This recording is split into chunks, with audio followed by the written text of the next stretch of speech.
देने से हमारी नुक्कड़ सभा नहीं होगी।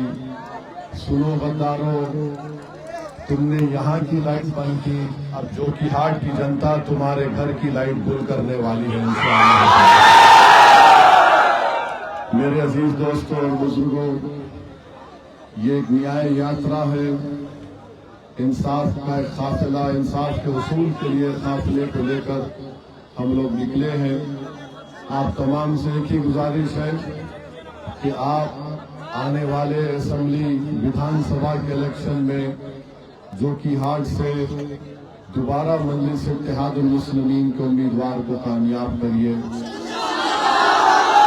मैं आपको बताना चाह रहा हूं कि पिछले बार आपकी दुआओं की वजह से, आपकी वोट और मेहनत की वजह से अल्लाह सुब्हानहू व तआला ने मजलिस के उम्मीदवार को कामयाब किया था, मगर उस शख्स ने अपने जाती मफादात की तकमील के लिए अपने ज़मीर को बेच दिया और सीमांचल और जोकीहाट की जनता को धोखा देकर अपने ज़मीन की नीलामी न सिर्फ अपने लिए की बल्कि अपने साथ 3 और को लेकर गए।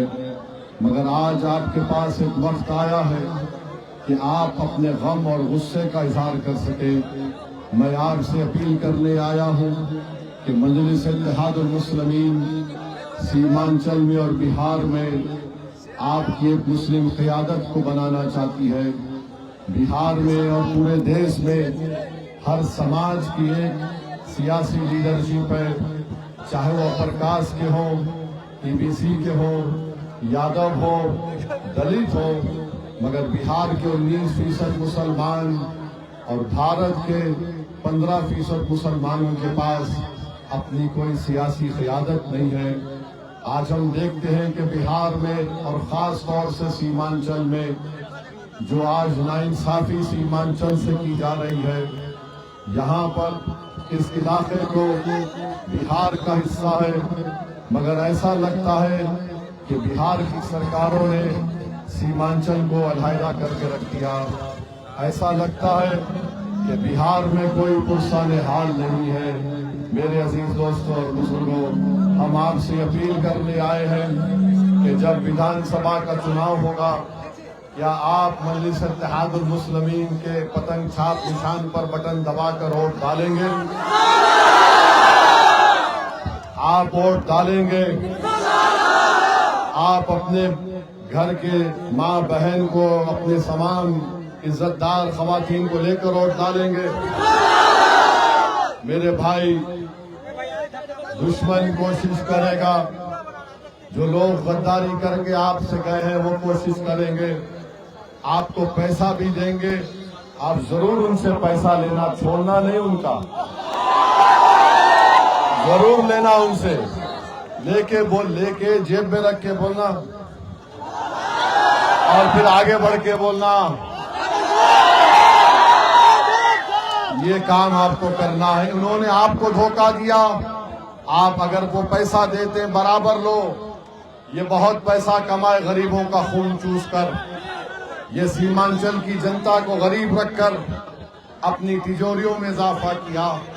मेरे अजीज दोस्तों और बुजुर्गों, मिल सके, बच्चों को स्कूल मिले, हमारी बेटियों के लिए कॉलेज मिले, इस सीमांचल में यहाँ पर एम्स बने, यहाँ पर पटना हाई कोर्ट की एक बेंच बने, यहाँ पर रेलवे स्टेशन बने, यहाँ पर रेलवे ट्रैक डाली जाए, यहाँ पर पुल बने, ये सब काम करना है। आप जानते हैं कि जोकीहाट में क्या रोड है या नहीं है? इस शख्स ने 5 साल में कुछ नहीं किया। तेजस्वी उप मुख्यमंत्री थे, उसके पास जाकर तलवे चाट रहे थे। अख्तरुल ईमान एक एमएलए रह गए। अख्तरुल ईमान ने अपने विधानसभा में 800 करोड़ के काम मंजूर करवाकर उस काम को भी शुरू करवा दिया। एक 200 करोड़ का एक ब्रिज अख्तरुल ईमान साहब की विधानसभा में अभी तामीर चल रही। ये गए थे अपने साथ 4 एमएलए को तोड़कर, इनको मिल गए, पैसा मिल गया होगा, मगर इन्होंने अपनी अपनी विधानसभा की जनता के लिए कुछ काम नहीं किया। तो बहरहाल मेरे अजीज दोस्तों और बुजुर्गों, हमको मुत्तहिद रहना है और हम नरेंद्र मोदी को और अमित शाह को भी पैगाम देना चाहते हैं कि खबरदार, सीमांचल की जनता को आप बदनाम मत करिए। मोदी यहाँ पर आकर कहते हैं,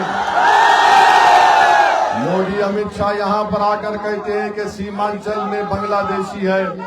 मोदी जी, सीमांचल में कोई घुसपैठी नहीं है। हाँ, दिल्ली में मोदी जी आपकी एक बहन है जो बांग्लादेश की जनता ने उसको भगा दिया था, उसको लेकर आइए, उसको लाइए। सीमांचल से हम उसको बांग्लादेश का रास्ता दिखाते हैं, चले जाओ यहां से।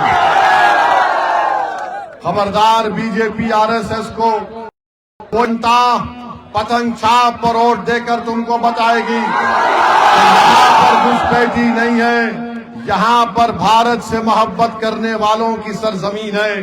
सीमांचल में कोई बाहरी नहीं है, सीमांचल वो जगह है जहाँ पर भारत से मोहब्बत करने वालों की सरजमीन है। तो सुन लो मोदी आरएसएस, तुम आकर हमको हुब्बुल वतनी का सर्टिफिकेट मत दो। अगर तुमको जरूरत है तो हम तुमको बताएंगे वतन से कैसी मोहब्बत की जाती है। तीसरी बात मेरे अजीज दोस्तों और बुजुर्गों, मोदी, अमित शाह, नीतीश कुमार, चिराग पासवान और कुशवाहा साहब ने एक काला कानून बनाया है वक्फ के ऊपर। इस कानून के जरिए बिहार और पूरे देश की मस्जिदों को छीनने की कोशिश की जाएगी, दरगाहों को छीनने की कोशिश की जाएगी, खानखाहों को वीरान करने की कोशिश की जाएगी, कब्रिस्तान की जमीन पर कब्जा करने की कोशिश की जाएगी। जो वक्फ की जमीन पर काबिज हैं उनको मालिक बनाने के लिए कोशिश की जाएगी। और आप जानते हैं कि भारत की पार्लियामेंट में जब इस तरह का काला कानून पेश किया गया था तो देश ने देखा, बिहार और सीमांचल की जनता ने देखा, अगर कोई उस काले कानून को कानूनी दलीलें देकर उस कानून की धज्जियां उड़ाई और उस कानून को कहा यह काला कानून है।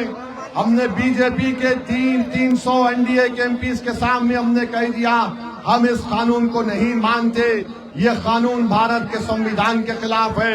और असदुद्दीन ओवैसी ने उस कानून को फाड़ के रख दिया। जाऊंगा तो इंशाअल्लाह मजलिस बाकी रहेगी, देखना इंशाअल्लाह, क्योंकि मजलिस को आप लोग आके लेके बढ़ेंगे। नौजवानों, ये मुस्तकबिल तुम्हारा है, तुम मजलिस को लेकर आगे बढ़ोगे, तुम नेता बनोगे इंशाअल्लाह ताला।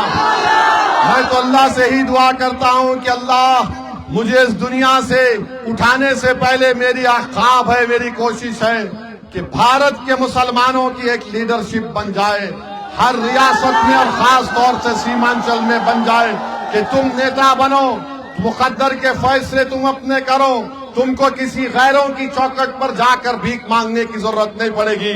जब तुम नेता बनोगे तो तुम्हारे पास इतनी ताकत आ जाएगी कि तुम इंसाफ करोगे, तुम जुल्म नहीं करोगे और सीमांचल में खुशहाली आएगी। ये हमारा ख्वाब है, इंशाअल्लाह ताला हम मिलकर इस ख्वाब को पूरा करेंगे, हम मिलकर इस ख्वाब को पूरा करेंगे।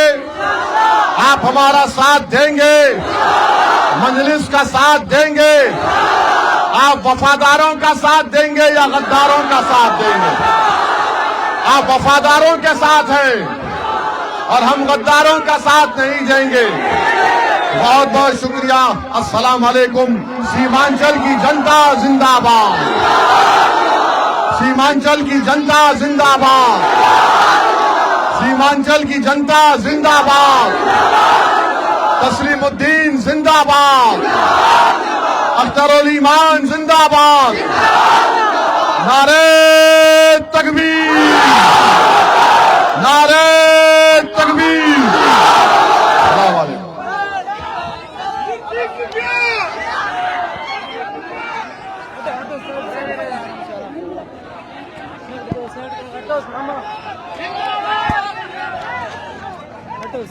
साइड